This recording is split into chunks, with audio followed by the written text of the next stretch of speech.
Welcome to the 700 Club. President Trump is in Saudi Arabia on the first leg of his Middle East trip. There is concern that the president might make a deal that doesn't include Israel. Meanwhile, the last living American hostage held in Gaza is free. Chris Mitchell reports from Jerusalem. Just hours after walking free from the captivity of a Hamas dungeon in Gaza, Idan Alexander enjoyed this emotional reunion with his family. Israeli Prime Minister Benjamin Netanyahu gave credit for Alexander's release to President Trump and the IDF. This was achieved thanks to our military pressure and the political pressure exerted by President Trump. This is a winning combination. In his first message, Alexander thanked President Trump and wrote out, "Am Israel High, the people of Israel live." Alexander later spoke on the phone with the president. And he's coming home to his parents, which is really great news. I mean, to me, it's big news.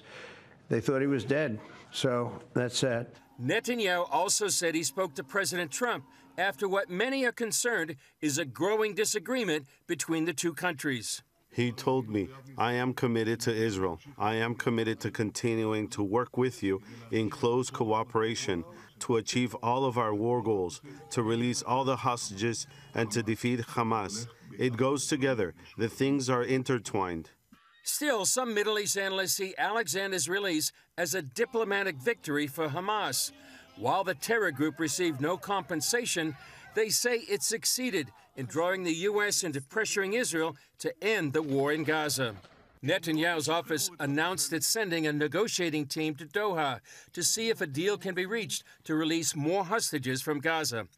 All this on the eve of a major push by the IDF to defeat Hamas, and as President Trump begins his visit to the region. President Trump arrived Tuesday in Riyadh, Saudi Arabia, and greeted by Saudi Crown Prince Mohammed bin Salman.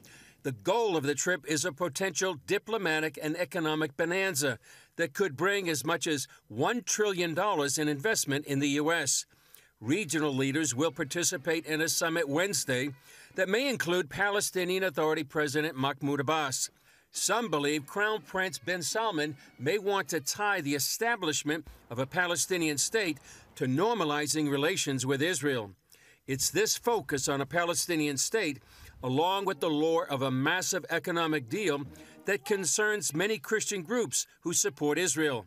It's why the International Christian Embassy Jerusalem is putting out a call to prayer that says, in part, we are calling on committed Christians everywhere to set themselves aside for more focused prayer over the coming days concerning the high-stakes diplomacy playing out before our eyes. This moment could bring great benefits for Israel and the entire region, or it could bring us closer to the dire prophetic judgment of Joel chapter 3. That passage scripture issues a warning about the consequences of dividing up the land of Israel. Chris Mitchell, CBN News, Jerusalem. Well, certainly let's be in prayer, and let's be in prayer for the remaining hostages. And I've said it before, I'll say it again. The reason Israel is in Gaza is because of Hamas and because of the horrific attack and because they took citizens captive and took them away as hostages. And they still, to this day, refuse to release them. That's why the IDF is there. That's why we're seeing this horrible destruction. And it's all because Hamas refuses to surrender the hostages. If they would do that, the war would end immediately. In other news, ethical and national security questions surround President Trump's plan to accept a luxury jet from Qatar. John Jessup has more on that story from our CBN News Bureau in Washington. John? That's right, Gordon. The Middle East nation is offering the $400 million 747 as a gift. Trump says he wants the airliner to replace the smaller, aging Air Force One. Boeing is working on a new one, but it won't be ready until after his term is over. Democrats are united in outrage over the plan, and even some of the president's Republican allies have concerns. Trump told reporters Monday accepting the free plane is a no-brainer. I would never be one to turn down that kind of an offer. I mean, I could be a stupid person and say, no, we don't want a free, very expensive airplane. I think it's not worth the appearance of impropriety. Whether it's improper or not, I don't think it's worth it. The Constitution bans gifts from foreign heads of states without congressional approval.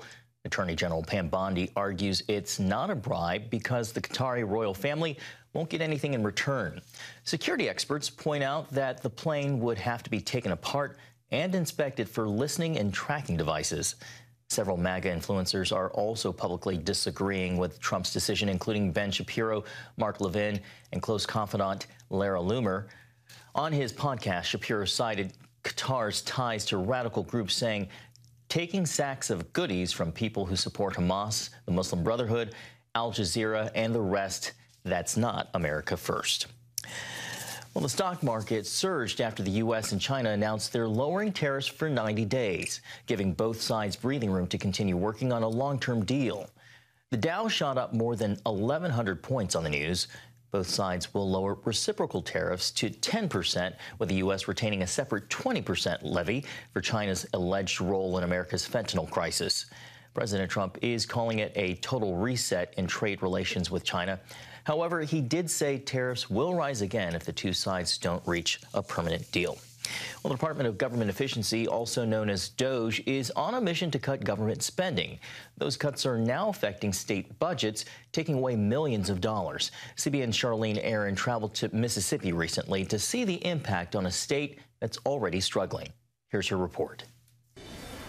Mississippi Food Network distributes more than 30 million pounds of food a year and feeds more than 150,000 people each month. Recent federal funding cuts, however, puts their mission at risk, as well as the work of many others throughout the state. We lost a lot, several loads of food over a length of time. Earlier this year, DOGE made massive cuts to the U.S. Department of Agriculture, a move Cassandra Mobley, Chief Operating Officer of the Mississippi Food Network in Jackson, says will affect residents in the state with the second highest food insecurity in the nation. Donations have been down. Need has been high. We actually distributed 22.3 million meals in 2023, and in 2024 it was up to 25.7. We expect that to be even more this year for 2025.